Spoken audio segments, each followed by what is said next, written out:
નમસ્કાર, મારું નામ અમરીશા પટેલ છે. હું કૃષ્ણા નેચરમાંથી બોલું છું.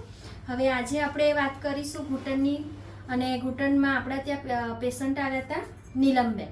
નીલમબેનને શું પ્રોબ્લેમ હતો એમની પાસે વાત કરીએ. આજે એમનો રિવ્યૂ લઈએ. એ હેપી છે કે નહીં થેરાપી પછી, આ બધી જ વાર્તાલાપ એમની પાસે કરીએ છીએ. ચાલો, કેમ છો નીલમબેન? બસ, જય શ્રી કૃષ્ણ. કેવું છે? બહુ સરસ. હું આવી ત્યારે મને આ પગમાં રીસર ગુમડું થયું હોય એવું બે જગ્યાએ મને બહુ જ દુખાવો થતો હતો.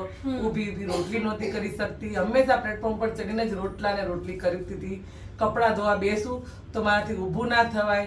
ઘૂંટણથી કચરો તો સહેજેના કારણે મને ઊભી કરતી હતી. એની બદલે મને થેરાપીમાં અઠવાડિયા 10 દિવસની અંદર જ મને રોટલી ઊભી બધી જ ઘરની રોટલી કરી શકું છું. કપડાં ધોવા બેસું તોય ઊભી થઈ જાઉં છું. મને એટલો બધો ફરક પડ્યો છે. ચાલી શકું છું કે મને દુખાવો બિલકુલ થતો નથી. એમાં મને બહુ જ એટલે બહુ ફેર પડ્યો. અને રાત્રે સૂતી વખતે હંમેશા મને બામ લઈને સૂવાની આદત હતી. અમે કેટલા દિવસથી બામ બિલકુલ કમરમાં કે મેં પગમાં લગાડ્યો જ નથી. આ મારી એટલી મતલબ સરસ થેરાપીથી મને ઘણો ફરક પડી ગયો છે. એના બધી બહેનોની મને સરસ ટ્રીટમેન્ટ મળે કમ્પ્લીટ. દવા ગોળી અહીંયા કોઈ આપી છે? ના, બિલકુલ નહીં. બિલકુલ દવા વગર જ મને કમ્પ્લીટ થઈ ગયું છે.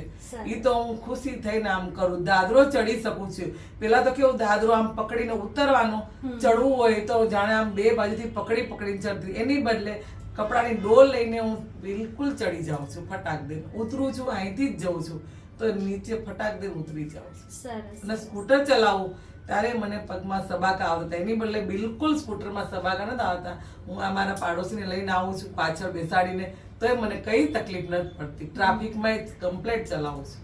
હવે અલ્પાબેન, તમને કેવી રીતે શું એમને જોઈને અહીંયા આવવાનું મન થયું કે કેવું હતું, શું હતું? જ્યારે સ્ટાર્ટિંગમાં એમને દુખાવો થતો ને તે બિલકુલ ચાલી નતા શકતા. ચાલે તો એમને દુખાવો થતો તો એકદમ આમ પેલા ઘરડા થઈ ગયા એવી રીતે ચાલતા હતા. ને બહુ દુખાવો વધી ગયો હતો. પછી ધીમે ધીમે થેરાપીમાં આવ્યા તો એમને થોડો ફરક લાગે. એટલે એમને મને કીધું કે મને ફરક લાગે છે. એટલે પછી મને ઈચ્છા થઈ કે ચાલ મને બી પ્રોબ્લેમ છે પગમાં ને કમરમાં, તો હું બી જાઉં.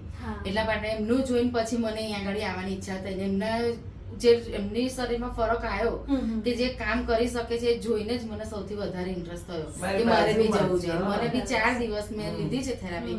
મને બી ઘણો શરીરમાં ફરક લાગે છે. ઓકે, સરસ. હેપી તો છો ને અહીંયા? હવે આ તમારી વિડિયો હું YouTube પર કે સોશિયલ મીડિયા પર ગમે ત્યાં અપલોડ કરી શકું. ઓકે, કારણ કે અમે ખુશ છે એટલે અમને કોઈ પ્રોબ્લેમ છે.